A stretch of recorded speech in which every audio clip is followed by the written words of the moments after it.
Yo, what's up, what's up? Magandang hapon sa inyong lahat. At kakabatigaling lang natin sa trabaho natin. So maaga tayo ngayon, 4:30 lang. So magpe-prepare tayo ng isang unit para bukas. Dahil nag-message yung kapatid ko kahapon na mayroon siyang client. Katrabaho niya ulit. So prepare tayo ng isa.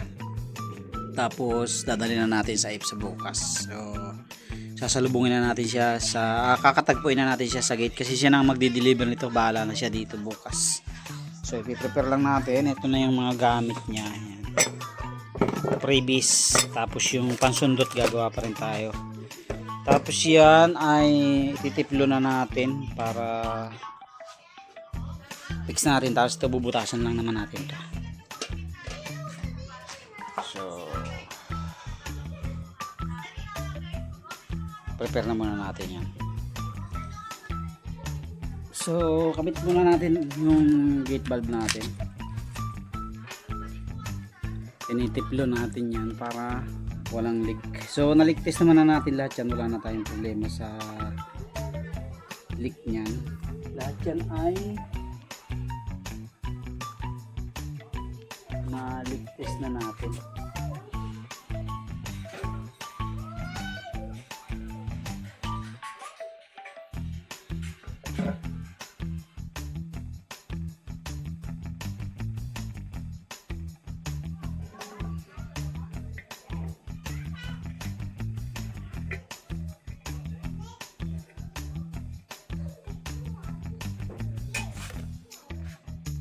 Medyo naalikabukan na siya dahil isang linggo itong naka-stuck dyan sa shop natin.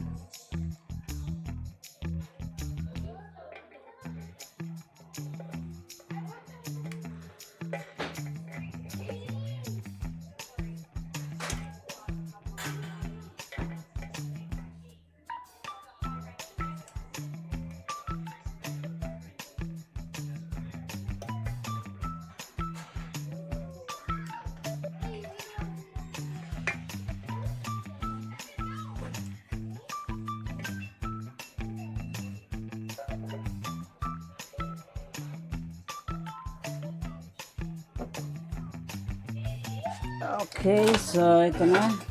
Ayan na. Ayan.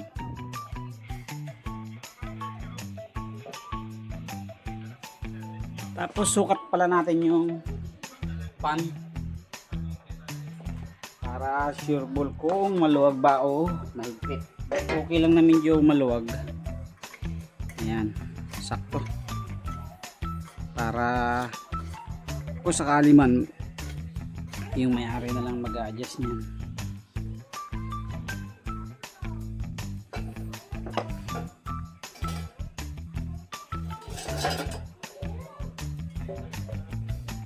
Tapos lalagyan natin ng screw. So screw type yung ating tangke para every time na maglilinis ay pwedeng tanggalin.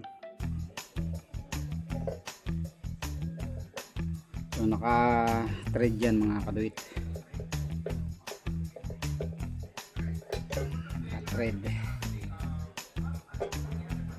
Para once na gusto natin maglinis ng tangke, halimbawa medyo madumi na yung tangke o madumi na yung kalan, gusto nyo malinisan, pwede nyo tanggalin. So unlike ng naka-fix na mahirap siyang tanggalin. So medyo hard to insert kasi nagpintura tayo na patakan yung butas, napinturahan siya. Sa unang pasok lang naman yan, pero pagka na ano na okay na.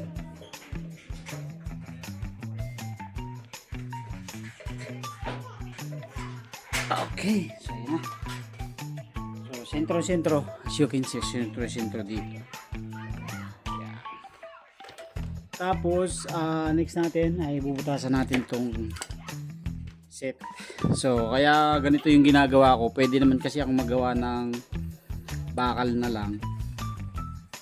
So as you can see sa mga ibang gawa ng mga tropa natin, bakal yung ginagawa nilang stove set. Sa akin kasi kaya ganito yung nilalagay ko. Dagdag forma din kasi ito eh. Kasi kung ganyan lang tapos may ganun lang yung lagay ng kaldero, meron lang angle, flat bar na nakalagay dito, so hindi siya masyadong maporman tingnan. Unlike nito, pag nilagay mo siya, ayan, para talagang kalan na kalan, no? Kaya ganyan ito yung design namin. Hindi ko siya binabago kasi yan yung trademark ko eh. Since nagawa tayo ng kalan, yan talaga yung ano natin. So bubutasan natin, tapos i-prepare na natin yung mga iba pang gamit para bukas ay bibit-bitin na natin yan paghatid natin kay Commander.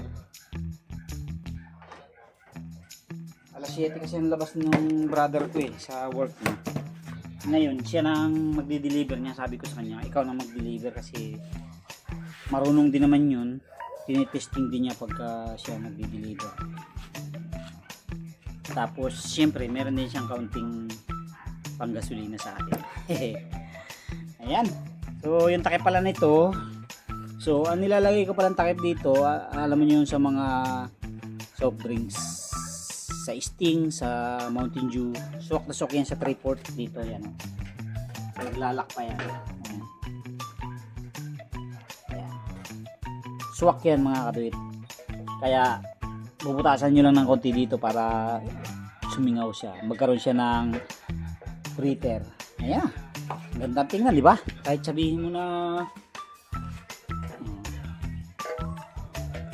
at least nakatulong pa rin tayo sa basura kasi ito tatapon na yun eh. So pinupulot ko lang yan pag may nakakita ako ng buti na maganda pa yung takip, pinukuha ko kasi malinis siya. Ayan o, kita nyo. So para siyang ternon-terno sa kala natin. Tapos yan o. So kung makapansin nyo, may mga design tayong ganito, patakan ng langis. So trademark din natin yan. Tayo lang ang mayroong mga ganyan design mga kaduit. So yan yung mga trademark sa ating mga kalag. Okay, so butasan na muna natin yun, tapos butasan din natin yung ating frame.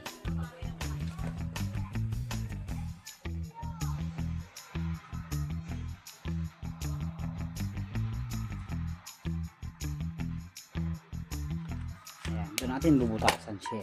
Okay.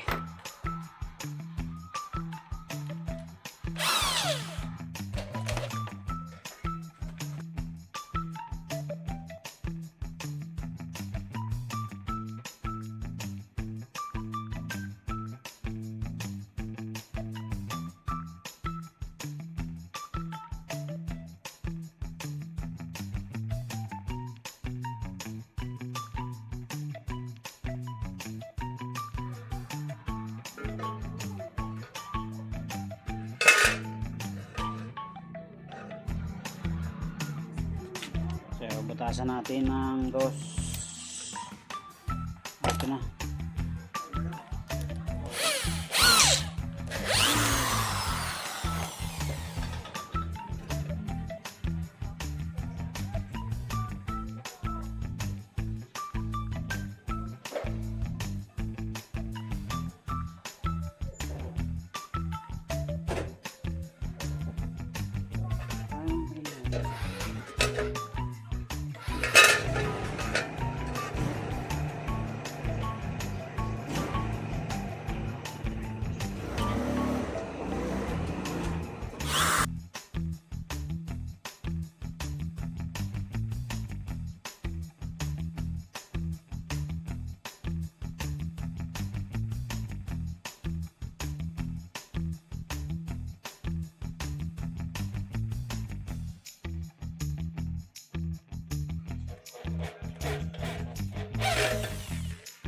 Okay.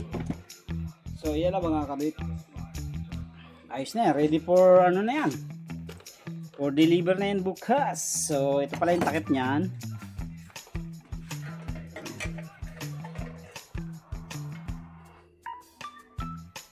Tapos, ano pa ba ang previous niyan? Yung ano pala, pansundot mamaya lalagyan natin. Ito na yung kanyang controller, tapos pan. So, gagawa pa pala tayo ng pansundot. So yung burner nito,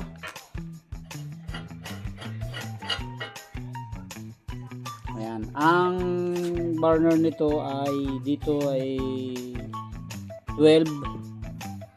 So 2.5 dito na 6, tapos 4 na dos. Ayan, 4 na dos, bago 4 na 1.5, and then 12 na 1.5 dito sa ating screener. Tapos dito ay 12 din, dito 12 na 1.5 sa ibabaw. So blue na yan, walang problema tayo dyan. Subok na natin yung ano na yan, butas na yan. Pag kasi nag-trace tayo, lakas, sobrang lakas, tapos medyo may konting dilaw-dilaw sa ibabaw. Kaya mas maganda 2.5 lang yung ilalim natin para mas blue talaga.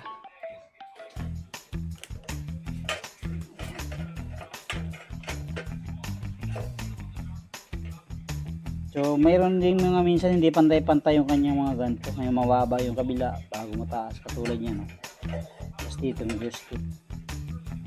Okay, so yan na. So i-prepare na lang natin, and then bukas ay ikitain na lang natin si brother. Okay?